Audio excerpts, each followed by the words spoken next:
يا أيها الناس اتقوا ربكم الذي خلقكم من نفس واحدة وخلق منها زوجها وبث منهما رجالا كثيرا ونساء واتقوا الله الذي تساءلون به والأرحام إن الله كان عليكم رقيبا يا أيها الذين آمنوا اتقوا الله وقولوا قولا سديدا يصلح لكم أعمالكم ويغفر لكم ذنوبكم ومن يطع الله ورسوله فقد فاز فوزا عظيما أما بعد فإن خير الحديث كتاب الله وخير الهدي هدي محمد صلى الله عليه وسلم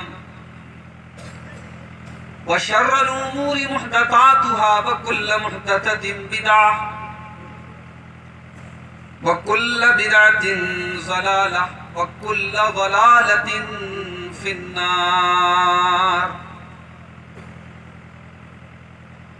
أعوذ بالله من الشيطان الرجيم بسم الله الرحمن الرحيم وما خلقت الجن والإنس إلا ليعبدون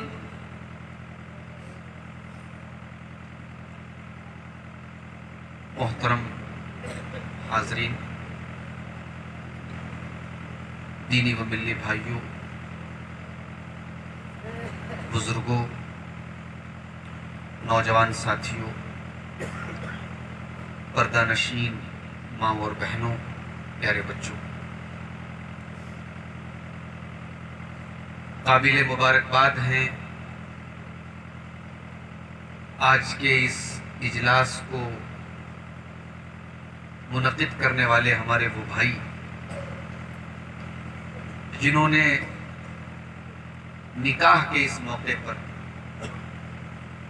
شادی کے اس موقع پر، جبکہ عام طور سے لوگ دین کی بات تو بہت دور کی بات ہے، دین سے شادی کو بالکل الگ رکھتے ہیں۔ شادی کا مطلب ہی لوگ یہ سمجھتے ہیں کہ دین سے الگ ایک چیز ہے، دین سے آزاد ہیں ہم شادی کے موقع پر۔ ابھی میں لکھنؤ اسٹیشن سے آپ کے اس علاقے تک آیا ہوں، راستے میں بہت ساری شادیاں دیکھتے ہوئے آیا ہوں۔ فرق کرنا مشکل ہے آج، کون سی شادی مسلمان کی ہے، کون سی شادی ہندو کی ہے۔ گاجا باجا، عورتوں کی بے پردگی، بارات کا سسٹم، جہیز کا سسٹم، وہ ساری چیزیں مسلمانوں کے اندر بھی پائی جاتی ہیں۔ میں بہت مبارکباد دیتا ہوں اپنے ان بھائیوں کو جنہوں نے شادی کے اس موقع پر آج کا یہ پروگرام منعقد کیا ہے، اور مجھے معلوم نہیں مجھ سے پہلے کون سے علماء کے بیانات ہوئے تھے۔ میں جب آیا ہوں فوراً شیخ شہاب الدین مدنی صاحب کا خطاب آپ سن رہے تھے۔ میں امید کرتا ہوں کہ جو باتیں اب تک بیان ہوئی ہیں ان کو آپ نے غور سے سنا ہوگا۔ کچھ باتیں میں بھی آپ کے سامنے عرض کروں گا۔ اللہ سے دعا کرتا ہوں اللہ تعالیٰ جو بھی باتیں قرآن و حدیث کی روشنی میں میں آپ کے سامنے بیان کروں، سب سے پہلے مجھے اور پھر آپ سب کو اللہ تعالیٰ اس پر عمل کرنے کی توفیق عطا فرمائے۔ میرے بھائیوں، ہم دنیا میں کیوں آئے؟ اللہ نے ہمیں کیوں پیدا کیا؟ ظاہر ہے ہم اپنی مرضی سے نہیں آئے۔ ہم دنیا میں پیدا ہوئے، ہمیں پیدا کرنے والی ایک ذات ہے، اپنی مرضی سے ہم پیدا نہیں ہوئے، اس کی مرضی سے پیدا ہوئے۔ وہ اگر چاہتا ماں کے پیٹ میں ہی بہت سارے بچے ختم ہو جاتے، ہم ختم ہو جاتے۔ اس نے ہمیں پیدا کیا، دنیا میں آنے کے بعد ہم پہلے بچے تھے، پھر تھوڑے بڑے ہوئے، پھر جوان ہوئے، پھر ہم اپنے الگ الگ کاموں میں لگ گئے. کوئی بزنس مین ہو گیا، کوئی نوکری کرنے لگا، کوئی مولانا بن گیا، کوئی حافظ بن گیا، کوئی کچھ بن گیا. لیکن ہم سب کی زندگی میں ایک ایسا دور بھی تھا جب دنیا میں کوئی ہمیں جانتا نہیں. تو وہ اللہ جس نے ہمیں وجود بخشا، جس نے ہمیں پیدا کیا، جس نے ہمیں اس دنیا کے اندر کچھ بنایا، تو کیا اس اللہ تعالیٰ نے بغیر کسی مقصد کے ہمیں پیدا کر دیا؟ ایسا تو نہیں ہو سکتا. بھئی آج کتبہ پور کے اس علاقے میں اتنی بڑی یہ پنڈال لگا ہوا ہے، اتنی ساری کرسیاں لگی ہیں، یہ اسٹیج لگا ہے، بیکار تو نہیں لگا ہے. مقصد ہے نا اس کا. بے مقصد یہ ہے کہ آج جلسہ ہوگا، پروگرام ہوگا، لکھنؤ سے علماء کرام آئیں گے، بنارس سے ایک مولانا آئیں گے، تقریریں ہوں گی، لوگ دین کی باتیں سنیں گے، تبھی تو اتنا بڑا پروگرام رکھا گیا. بھئی ہم انسان ہیں، ہم بغیر مقصد کے کوئی کام نہیں کرتے. تو ہمیں جو بنانے والا ہے، جو پیدا کرنے والا ہے، جو ہمارا رب ہے، اس نے ہمیں بغیر مقصد کے پیدا کیا. ہمارے پیدا کرنے کا کوئی مقصد نہیں ہے. ایسا تو نہیں ہو سکتا. افحسبتم انما خلقناکم عبثا، میرے بندو کیا تم نے یہ سمجھ رکھا ہے کہ ہم نے تم کو بے مقصد پیدا کیا ہے، بیکار پیدا کیا ہے؟ وَأَنَّكُمْ إِلَيْنَا لَا تُرْجَعُونَ، کیا تم نے یہ سمجھ کر کے رکھا ہوا ہے کہ تم دنیا میں پیدا ہوئے ہو، پھر تمہیں موت آئے گی، تمہارے گھر والے تم کو قبر کے اندر دفنا دیں گے، تمہارا کام ختم ہو جائے گا، تمہیں مرنے کے بعد دوبارہ تمہیں اپنے رب کے پاس لوٹ کر کے نہیں جانا ہے؟ کیا تم نے یہ سمجھ کر کے رکھا ہے؟ نہیں، تمہیں ہم نے پیدا کیا ہے، تمہارا حساب بھی ہم لیں گے. تمہیں پیدا کرنے کا ایک مقصد ہے، ایک مقصد کے تحت ہم نے تم کو پیدا کیا.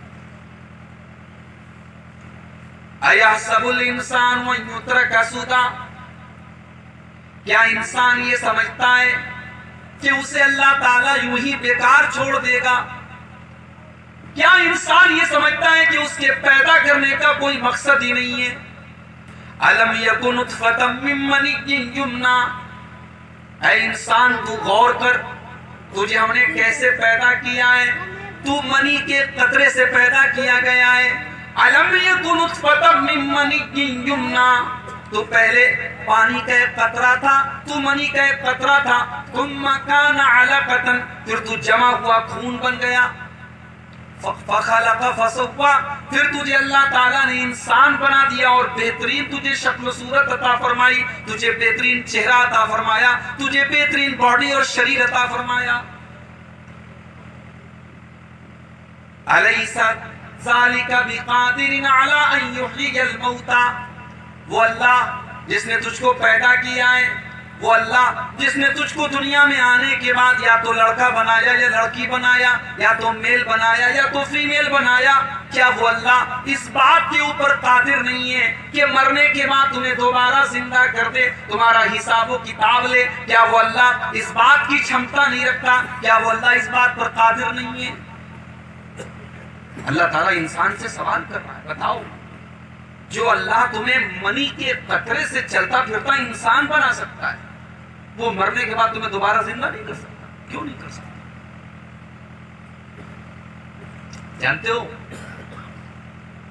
ہم لوگ آدھار جب بنواتے ہیں، آدھار، تو آدھار میں ایک تو آنکھوں کی ریٹینا جو ہوتی ہے اس کی تصویر لی جاتی ہے، اور ایک ہماری انگلیوں کے جو فنگر پرنٹس ہوتے ہیں اس کے نشان بھی آدھار پہ لیے جاتے ہیں. کیوں لیے جاتے ہیں؟ اس لیے لیے جاتے ہیں کہ عبد الغفار صاحب کا جو فنگر پرنٹ ہے وہ کسی اور کا فنگر پرنٹ سے میچ نہیں کر سکتا. اگر میرے آدھار پہ میرا فنگر پرنٹ ہے تو پوری دنیا میں کوئی دوسرا آدمی ایسا نہیں ملے گا جس کا فنگر پرنٹ میرے فنگر پرنٹ سے میچ کرتا ہو. اللہ، یہ اللہ کی قدرت ہے. انسان سب ہیں سب کے 2 ہاتھ ہیں 2 پیر ہیں, پوری باڈی ایک جیسی, لیکن اللہ تعالیٰ نے سب کی انگلیوں کے پوروں کے نشان الگ الگ. دنیا میں کوئی فیکٹری ایسی نہیں ہے میرے بھائی جس سے نکلنے والا ہر پروڈکٹ الگ ہو. اللہ کی قدرت کا یہ ایسا کارخانہ ہے. اللہ نے ہم انسانوں کو ایسا بنایا ہے کہ دنیا کا ہر انسان دوسرے انسان سے الگ ہے, اس سے مختلف ہے. اللہ نے فرمایا قرآن کے 29ویں پارے میں, اَيَحْسَبُ الْإِنسَانُ أَن لَّن نَّجْمَعَ عِظَامَهُ, کیا انسان یہ سمجھتا ہے کہ مرنے کے بعد ہم اس کی ہڈیوں کو دوبارہ اکٹھا نہیں کر سکتے؟ کیا انسان یہ سمجھتا ہے جب وہ مر گیا, جب وہ مٹی میں مل گیا, اس کی ہڈیاں مٹی کے اندر گل گئی, سڑ گئی, ختم ہو گئی, ہم اس کی ہڈیوں کو دوبارہ زندہ نہیں کر سکتے, ہم اس کی ہڈیوں کو دوبارہ جمع نہیں کر سکتے؟ اَيَحْسَبُ الْإِنسَانُ عَلَىٰ, کیا انسان یہ سمجھتا ہے کہ ہم اس کی ہڈیوں کو دوبارہ جمع نہیں کر سکتے؟ بَلَا قَادِرِينَ عَلَىٰ أَن نُّصَوِّيَ بَنَانَا, ارے ہم تو اس بات کے اوپر بھی قادر ہیں, ہم تو اس بات کی طاقت رکھتے ہیں کہ ہم انسان کی انگلیوں کے پور بھی اس کو لوٹائیں گے, اس کے فنگر پرنٹ بھی اس کو لوٹائیں گے. کل قیامت کے جب ہم انسان کو اٹھائیں گے تو اس کا فنگر پرنٹ بھی وہی ہوگا جو دنیا میں اس کا فنگر پرنٹ تھا, اس کا فنگر پرنٹ بھی الگ نہیں ہوگا, ہم اس کے فنگر پرنٹ کو بھی سیم اٹھائیں گے. تو ہمیں حساب دینا ہے میرے بھائی. اللہ نے ہمیں اس دنیا میں پیدا کیوں کیا ہے؟ وہ ہمارا امتحان لے گا. اس دنیا میں ہم امتحان دینے کے لیے آئے. کس بات کا امتحان دینے کے لیے آئے؟ قرآن مجید کو 29واں پارہ, تبارک الذی بیدہ الملک وہو علی کل شیء قدیر, بڑی برکت والی ہے وہ ذات, بڑی برکت والا ہے وہ اللہ جس کے ہاتھ میں ساری کائنات کی بادشاہت ہے اور جو ہر چیز کے اوپر قادر ہے. الذی خلق الموت والحیات لیبلوکم ایکم احسن عملا, اس نے موت کو بنایا, اس نے زندگی کو بنایا, اس نے دنیا میں تم کو پیدا کیا, لیبلوکم, تاکہ وہ تمہارا امتحان لینا چاہتا ہے, وہ دیکھنا چاہتا ہے ایکم احسن عملا, کہ تم میں کون اچھا عمل کرتا ہے, کون اللہ کو راضی کرنے والا عمل کرتا ہے. وہ تمہارے اچھے عمل کو دیکھنا چاہتا ہے, وہ تمہارا امتحان لینا چاہتا ہے کہ کون اچھا عمل کرتا ہے, کون اللہ کو راضی کرنے والا عمل کرتا ہے. اس دنیا میں ہم اور آپ امتحان دینے کے لیے آئے. اس دنیا میں اللہ نے ہم کو پیدا کیا ہے, اس کے پیدا کرنے کا مقصد یہ ہے کہ ہم صرف اس کی عبادت کریں. وَمَا خَلَقْتُ الْجِنَّ وَالْإِنسَ إِلَّا لِيَعْبُدُونَ, میں نے جنات کو اور انسانوں کو صرف اور صرف اپنی عبادت کے لیے پیدا کیا ہے. پیدا تو کرتا ہے اللہ, آکسیجن تو دیتا ہے اللہ, سانسوں کو چلاتا ہے تو اللہ, دل کی دھڑکنوں کو چلانے والا اللہ, روزی دینے والا اللہ, مشکلوں کو دور کرنے والا اللہ, اولاد دینے والا اللہ, بیماریاں دینے والا اللہ اور بیماریوں سے شفا دینے والا اللہ. جب سب کچھ دینے والا وہ ہے تو ہماری پریشانی کسی بابا کی درگاہ پر کیسے جھک سکتی ہے میرے بھائیوں؟ انسان کسی مندر کے آگے, کسی مورتی کے آگے, کسی بت کے آگے ہاتھ کیسے جوڑ سکتا ہے؟ یہ اللہ تعالیٰ نے جس مقصد کے تحت, جس ادیشیہ کے تحت ہم کو پیدا کیا ہے, اس مقصد کے خلاف ہے یہ چیز. مقصد یہ ہے, اللہ نے پیدا اس لیے کیا ہے تاکہ ہم صرف اور صرف اللہ کی عبادت کریں, اپنے بنانے والے کو پہچانیں. اور ہمیں اور آپ کو اس بات پر خوشی ہونی چاہیے کہ اللہ تعالیٰ نے ہمیں اور آپ کو مسلمان بنایا ہے. اللہ نے ہمیں اور آپ کو کم سے کم اپنی زندگی کے مقصد کو سمجھنے کی توفیق دی. ورنہ اسی ہندوستان میں, ہمارے ملک میں, ہمارے وطن میں ہمارے ہی جیسے انسان ہیں. بنارس میں آپ چلے آئیے, پتھر کی بنی ہوئی ایک شرمگاہ کی شکل ہے, اس کی زیارت کرنے, اس کو دیکھنے اور اس کے آگے سجدہ کرنے کے لیے پورے ہندوستان سے لوگ آتے ہیں. اور پھر ہم مسلمانوں میں بھی بہت سے آستانے اور درگاہیں اور ایسی جگہیں بنی ہیں جہاں لوگ جا کر کے اپنے سر جھکاتے ہیں. ظاہر ہے یہ شرک ہے اور یہ دنیا کا سب سے بڑا پاپ ہے میرے پیارے بھائی۔ الذین آمنوا ولم يلبسوا ایمانہم بظلم اولئک لہم الامن وہم مہتدون۔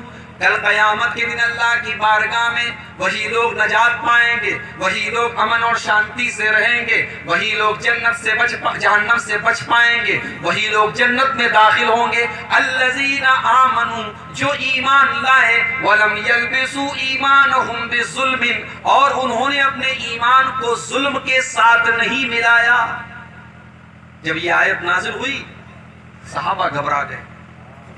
بخاری کے الفاظ ہے، صحابہ گھبرا گئے، اللہ کے رسول کے پاس آ کر کے کہا کہ اے اللہ کے رسول، قرآن کی یہ آیت ہمیں سمجھ میں نہیں آ رہی۔ ایونا لا یظلم نفسہ، اے اللہ کے رسول، قرآن کی یہ آیت تو کہہ رہی ہے کہ جو لوگ ایمان لائے اور ایمان کو انہوں نے ظلم کے ساتھ نہیں ملایا، یعنی کبھی ظلم نہیں کیا۔ اے اللہ، ہم میں سے کون ایسا آدمی ہے جس نے کبھی ظلم نہ کیا؟ تھوڑا بہت ظلم تو ہر آدمی سے ہو جاتا ہے، ہر آدمی اپنے نفس کے، کم سے کم اپنے نفس کے اوپر تو ہر آدمی تھوڑا بہت ظلم کرتا ہے، کچھ نہ کچھ گناہ تو ہر انسان کرتا ہے۔ اور اللہ کہہ رہا ہے کہ نجات تو وہی پائیں گے، امن تو وہی پائیں گے جو ایمان لائیں اور ایمان کے ساتھ ظلم کو نہ ملائیں، ظلم کو مکس نہ کریں، ظلم کی ملاوٹ نہ کریں۔ اللہ کے نبی نے فرمایا، اے صحابہ، تم قرآن کی اس آیت کا صحیح مطلب نہیں سمجھ پائے۔ اس آیت میں ظلم کا مطلب عام ظلم نہیں ہے، اس آیت میں ظلم کا مطلب ہے شرک کرنا۔ کیا تم لوگوں نے قرآن کی وہ آیت نہیں پڑھی ہے؟ حضرت لقمان اپنے بیٹے کو کیا نصیحت کرتے ہیں؟ یا بنیا لا تشرک باللہ ان الشرک لظلم عظیم، اے میرے بچے تو اللہ کے ساتھ شرک مت کرنا، دنیا کا سب سے بڑا ظلم اگر ہے تو وہ شرک ہے۔ اس آیت کا مطلب یہ ہے کہ جو ایمان لائے اور ایمان کے ساتھ انہوں نے شرک کو نہیں ملایا، یعنی زندگی بھر وہ ایمان پر قائم رہے اور مرتے دم تک اپنے ایمان پر قائم رہے، وہی لوگ کل قیامت کے دن امن کے ساتھ اور شانتی کے ساتھ رہیں گے اور جہنم سے وہی لوگ بچ پائیں گے۔ ہم غریب ہیں میرے بھائی، ہم مزدور ہیں، ہمارے پاس رہنے کو ڈھنگ کا مکان نہیں ہے، لیکن اگر ہمارے پاس ایمان ہے، ہمارے پاس توحید ہے، ہمارے پاس ہم ایک اللہ کے آگے سر جھکانے والے ہیں، تو ہم سے بڑا خوش نصیب کوئی نہیں ہے، ہم سے بڑا خوش قسمت کوئی نہیں ہے۔ اور ہمارے پاس کروڑوں کی جائیداد ہو، اربوں کی پراپرٹی ہو، لکھنؤ میں بہترین بنگلہ ہو ہمارے پاس، دنیا میں نام ہو، عزت ہو، شہرت ہو، سب کچھ ہو، لیکن اگر ہم نے اپنے رب کو نہیں پہچانا، اپنے پالنہار کو نہیں پہچانا، ہم نے یہ پیشانی اللہ کے علاوہ اوروں کے در پہ بھی جھکائی، ہم نے اللہ کے علاوہ اوروں کے آگے بھی ہاتھ پھیلایا، تو کل قیامت کے دن ہم سے زیادہ گھاٹے میں، ہم سے زیادہ نقصان میں کوئی نہیں۔ اللہ نے فرمایا قرآن کے تیسرے پارے کی آخری آیت، ان الذین کفروا وماتوا وهم کفار فلن يقبل من احدهم ملء الارض ذهبا۔ جن لوگوں نے کفر کیا، جو ایمان نہیں لائے، جو توحید کے بغیر دنیا سے چلے گئے، جو کفر کی حالت میں دنیا سے چلے گئے، جو اللہ کے علاوہ غیر کے در پہ سر جھکاتے ہوئے دنیا سے چلے گئے، جو اللہ کے علاوہ کسی اور کو اپنا مشکل کشا مانتے ہوئے دنیا سے چلے گئے، ان الذین کفروا وماتوا وهم کفار، جو کفر کی حالت میں دنیا سے چلے گئے، اللہ فرماتا ہے فلن يقبل من احدهم ملء الارض ذهبا۔ کل قیامت کے دن اللہ تعالیٰ کی بارگاہ میں، اللہ کی بارگاہ میں اگر وہ زمین بھر کے سونا بھی لے آئیں، زمین بھر کے سونا بھی اللہ کی بارگاہ میں وہ لے کر کے چلے آئیں اور یہ کہیں کہ اللہ تو زمین بھر کے سونا لے لے لیکن ہم کو جہنم سے بچا لے، ہم کو جہنم کی آگ سے بچا لے، تو اللہ فرماتا ہے فَلَن يُقْبَلَ مِنْ أَحَدِهِمْ، زمین بھر کے سونا بھی قبول نہیں کیا جائے گا، تم سب کچھ لے کر کے آ جاؤ، لیکن اگر تمہارے پاس ایمان نہیں ہے، تمہارے پاس توحید نہیں ہے، تو تم ہمارے جہنم کے عذاب سے بچ نہیں سکتے۔ تو ہمیں اور آپ کو اللہ نے مقصد کے تحت پیدا کیا۔ مقصد کیا ہے؟ ایک اللہ کی عبادت کریں۔ اور ایک بات بولوں آپ کو، عبادت کس کو کہتے ہیں؟ ہم اور آپ یہ سمجھتے ہیں کہ عبادت کہتے ہیں نماز پڑھنے کو، عبادت کہتے ہیں حج کرنے کو، عبادت کہتے ہیں دعا کرنے کو۔ یقیناً نماز عبادت ہے، یقیناً حج عبادت ہے، یقیناً روزہ عبادت ہے، مگر شادی کرنا بھی عبادت ہے، کاروبار کرنا بھی عبادت ہے، بیوی بچوں کی جائز ضرورتوں کے تحت کام کرنا اور ان کو حلال رزق کھلانا یہ بھی عبادت ہے میرے بھائی۔ اگر ہم نے اپنی زندگی کو اللہ کی مرضی کے مطابق گزارا تو ہماری پوری زندگی عبادت ہے۔ اللہ نے ہم کو صرف نماز پڑھنے کے لیے پیدا نہیں کیا ہے، اللہ نے ہم کو صرف حج کرنے کے لیے پیدا نہیں کیا ہے، اللہ نے ہم کو اس لیے پیدا کیا ہے تاکہ ہم اس کو راضی کریں، ہماری زندگی اس کی مرضی کے مطابق گزرے۔ اور اگر ہماری زندگی اس کی مرضی کے مطابق گزر رہی ہے تو یاد رکھو آپ کا شادی کرنا بھی عبادت ہے، آپ کا بچوں کو پیدا کرنا بھی عبادت ہے، آپ کا کاروبار کرنا بھی عبادت ہے۔ اللہ کے پیارے نبی فرماتے ہیں، بخاری کے الفاظ ہیں، مہما انفقت من نفقت فإنها صدقۃ، حلال طریقے سے حلال راستے میں تم جو بھی پیسہ خرچ کرتے ہو، اپنے بیوی بچوں کی ضرورتوں پر تم جو بھی پیسہ خرچ کرتے ہو، اپنی جائز ضرورتوں پر تم جو بھی مال خرچ کرتے ہو، فإنها صدقۃ، وہ بھی صدقہ ہے، اس کا بھی تم کو ثواب ملے گا۔ حتی اللقمۃ التي ترفعها إلى في امرأتك، یہاں تک کہ تم اپنی بیوی کو جو کھانا کھلاتے ہو۔ اس حدیث سے علماء نے یہ مسئلہ بھی نکالا ہے کہ کبھی کبھی میاں بیوی محبت سے ایک دوسرے کو کھانا بھی کھلائیں، یہ بھی سنت ہے، یہ بھی اللہ کے رسول کی حدیث ہے۔ بھئی شوہر ہے، گھر میں کھانا لا کے رکھ دیا، اس نے سامان لا کے رکھ دیا، بیوی نے پکا لیا، بیوی اپنا کھا رہی ہے، شوہر کھا رہا ہے، تو یہ تو عام طریقہ ہے۔ اور خاص طریقہ یہ ہے کہ کبھی کبھی میاں بیوی ایک دوسرے کو کھانا کھلائیں۔ حتی اللقمۃ التي ترفعها إلى في امرأتك، اللہ کے رسول فرماتے ہیں کہ آدمی اپنی بیوی کے منہ میں جو لقمہ ڈالتا ہے، جو کھانا کھلاتا ہے، اس پر بھی اس کو ثواب ہے۔ حلال طریقے سے آپ کوئی کاروبار کر رہے ہیں، کوئی نوکری کر رہے ہیں، کوئی دکان چلا رہے ہیں، کوئی بزنس کر رہے ہیں، اس کاروبار سے، اس بزنس سے، اس مزدوری سے اپنے بچوں کا پیٹ آپ پال رہے ہیں، اپنی بیوی کو کی ضرورتیں آپ پوری کر رہے ہیں۔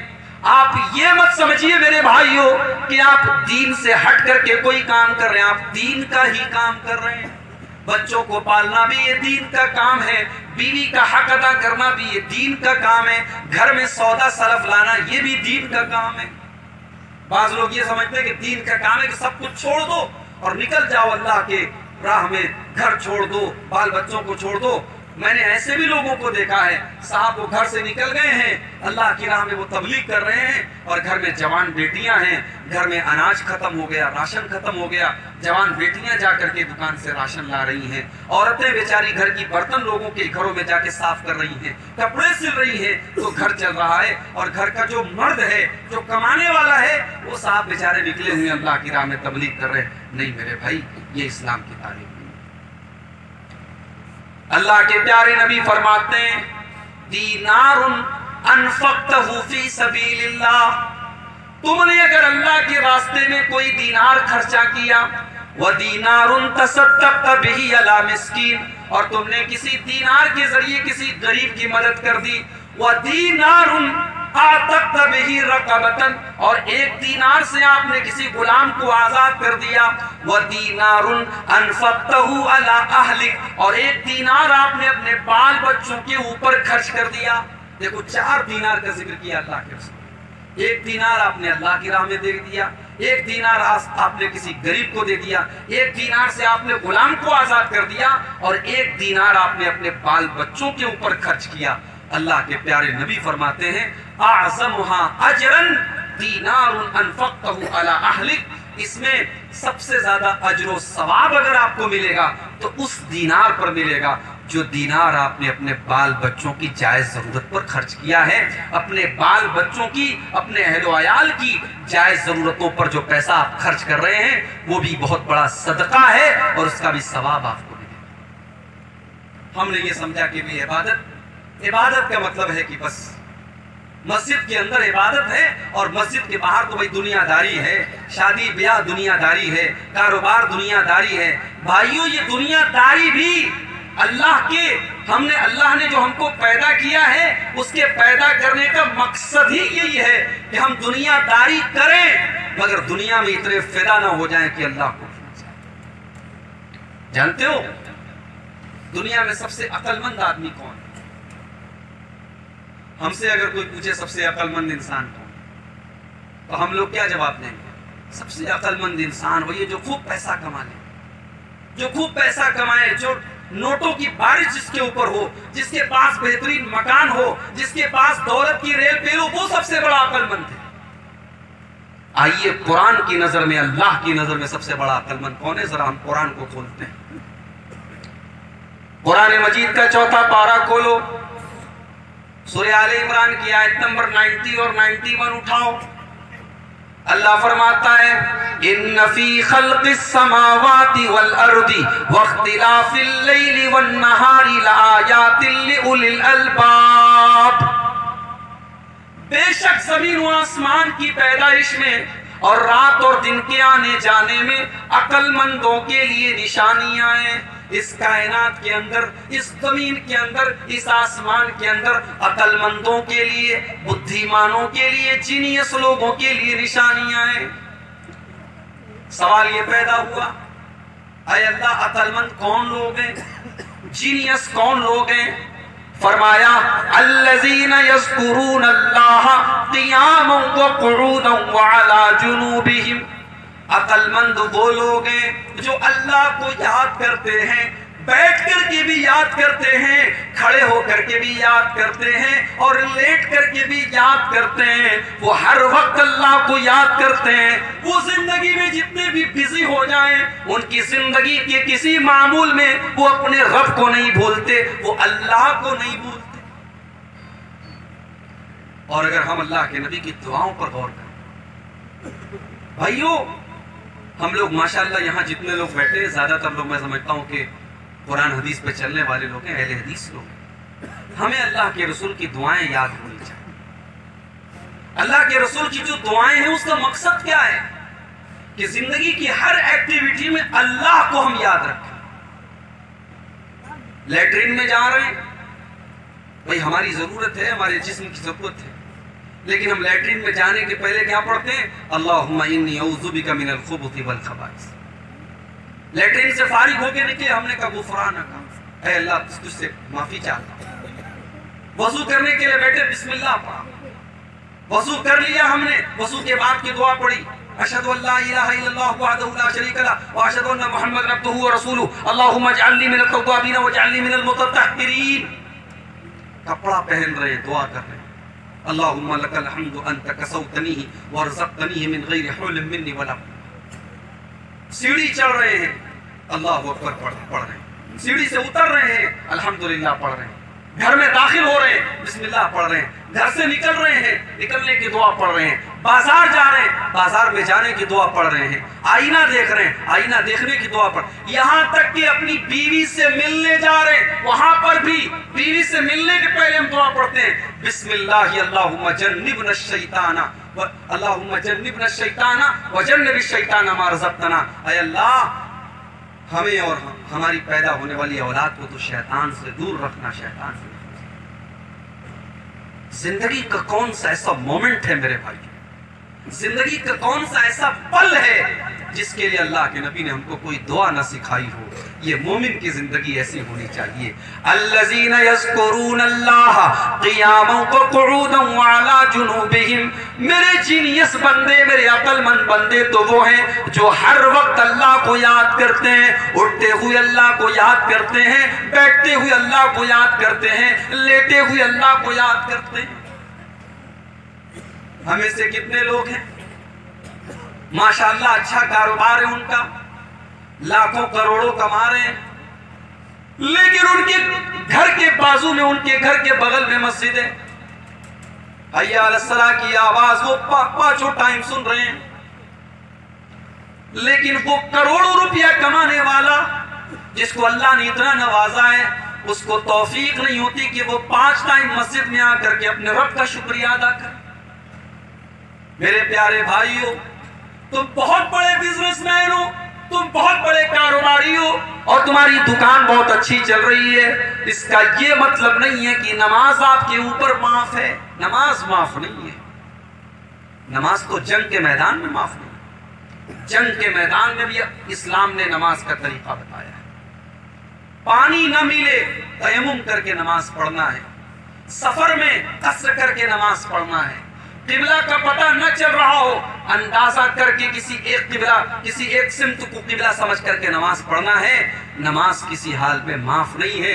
آپ نے یہ کیسے سمجھ لیا کہ آپ کا کاروبار اور آپ کی دکان اس کی وجہ سے آپ کی نماز معاف ہو جائے گی؟ اسی لیے اللہ نے سورہ نور کے اندر فرمایا، میرے مومن بندے وہ ہیں، میرے نیک بندے وہ ہیں، رجال اللہ تلہیہم تجارت ولا بیع عن ذکر اللہ۔ میرے عقل مند بندے، میرے نیک بندے تو وہ ہیں، ان کا کاروبار اور ان کی دکان، ان کی تجارت ان کو نماز سے غافل نہیں کرتی، ان کو اللہ کے ذکر سے غافل نہیں کرتی۔ جتنا بڑا بھی آپ کا کاروبار ہو، نماز سے بڑا آپ کا کاروبار نہیں ہے۔ نماز کا وقت ہو جائے سارا کاروبار ایک طرف کر دو، ساری دکان ایک طرف کر دو، نہیں ابھی نماز کا ٹائم ہے، ہمیں پہلے نماز پڑھنا ہے۔ اللہ نے فرمایا میرے عقل مند بندے وہ ہوتے ہیں جو کھڑے ہو کر کے، بیٹھ کر کے اور لیٹ کر کے اللہ کو۔ آپ یہاں جلسہ سننے آئے ہیں، تقریر سننے آئے ہیں، بہت اچھی بات ہے، آپ نے وقت نکالا، آپ قربانی دے رہے ہیں، مگر اصل قربانی تب آپ کو دینی پڑتی ہے جب رات میں 2 بجے آپ سوئے ہیں اور صبح 5:15 بجے فجر کی اذان 5 بجے ہو رہی ہے اور الصلاۃ خیر من النوم کی صدائیں آ رہی ہیں اور آپ کو اپنا سردی کے موسم میں بستر چھوڑ کر کے مسجد میں آنا ہے۔ قربانی اس کا نام ہے میرے بھائیوں، اور یہ قربانی جب ہم دیں گے تب ہمارا رب ہم سے راضی۔ تو عقل مند وہ لوگ ہیں جو اٹھ کر کے، بیٹھ کر کے، لیٹ کر کے اللہ کو یاد کرتے ہیں۔ وَيَتَفَكَّرُونَ فِي خَلْقِ السَّمَاوَاتِ وَالْأَرْضِ رَبَّنَا مَا خَلَقْتَ هَذَا بَاطِلًا۔ اور میرے عقل مند بندے وہ ہیں جو آسمان و زمین کے اوپر غور کرتے ہیں، جو کائنات کے اوپر غور کرتے ہیں، اور غور کرنے کے بعد وہ اس نتیجے پر پہنچتے ہیں، ربنا ما خلقت ھذا باطلا، پروردگار تو نے یہ دنیا بیکار نہیں بنائی، تو نے یہ دنیا بے مقصد نہیں بنائی ہے، سبحانک فقنا عذاب النار، اے اللہ تو شرک سے پاک ہے، جو تیرے ساتھ جو دوسروں کو شریک کر رہے ہیں، جو تیرے علاوہ دوسروں کو مشکل کشا بنائے ہوئے ہیں، جو تیرے علاوہ دوسروں کے آگے سر جھکا رہے ہیں، اے اللہ تو ان سب چیزوں سے پاک ہے۔ اے اللہ ہم تیرے مومن بندے ہیں، کم سے کم تو ہم کو جہنم کے عذاب سے بچانا، تو ہم کو جہنم کے عذاب سے دور رکھنا۔ تو زندگی کا مقصد سمجھو میرے بھائی۔ یہ مائک میرے سامنے لگا ہوا ہے، اس مائک کا ایک مقصد ہے، یہ میری آواز آپ تک پہنچا رہا ہے۔ اگر مائک یہ کام نہ کرے تو اس مائک کو میں اپنے سامنے نہیں کھڑا کروں گا، اسے کنارے رکھ دوں گا اور جلسہ ختم ہو جائے گا تو اس کو کسی ردی میں ڈال دیا جائے گا، اسے کباڑ میں ڈال دیا جائے گا کہ بھئی اب یہ کسی کام کا۔ یہ میرے ہاتھ میں گھڑی ہے، یہ گھڑی اس لیے میرے ہاتھ میں کیونکہ وقت بتا رہی ہے۔ اگر یہ گھڑی وقت بتانا بند کر دے، ٹائم بتانا بند کر دے، تو اس گھڑی کو کوئی پہنے گا نہیں اور اس گھڑی کو کوئی گھر میں لگائے گا نہیں، وہ گھڑی بیکار بنی جائے گی۔ اگر ہم نے اپنی زندگی کے مقصد کو نہیں سمجھا، اور مجھے افسوس کے ساتھ کہنا پڑتا ہے کہ آج ہماری اکثریت اپنی زندگی کے مقصد کو بھولی ہوئی۔ ہم نے سمجھا کہ زندگی کا مقصد صرف کھانا ہے، کمانا ہے، انجوائے کرنا ہے۔ بھائیو اگر کھانا، کمانا، انجوائے کرنا یہ زندگی کا مقصد ہے تو پھر ہمارے بیچ میں اور ایک کافر کے بیچ میں، ہمارے بیچ میں اور ایک مشرک کے بیچ میں کیا فرق ہے؟ ہم مسلمان ہیں، ہم لا الہ الا اللہ پڑھتے ہیں، ہماری زندگی کا ایک مقصد ہے، اور اگر ہم اپنی زندگی کے مقصد کو نہیں پہچانتے ہیں تو میرے بھائیو ہم سے بڑا گھاٹے میں اور ہم سے بڑا خسارے میں کوئی نہیں۔ قرآن مجید کا 14واں پارہ اٹھا، اللہ تعالیٰ فرماتا ہے ربما یود الذین کفروا لو کانوا مسلمین، کل قیامت کے دن یہ کافر لوگ کہیں گے کہ کاش ہم مسلمان ہوتے،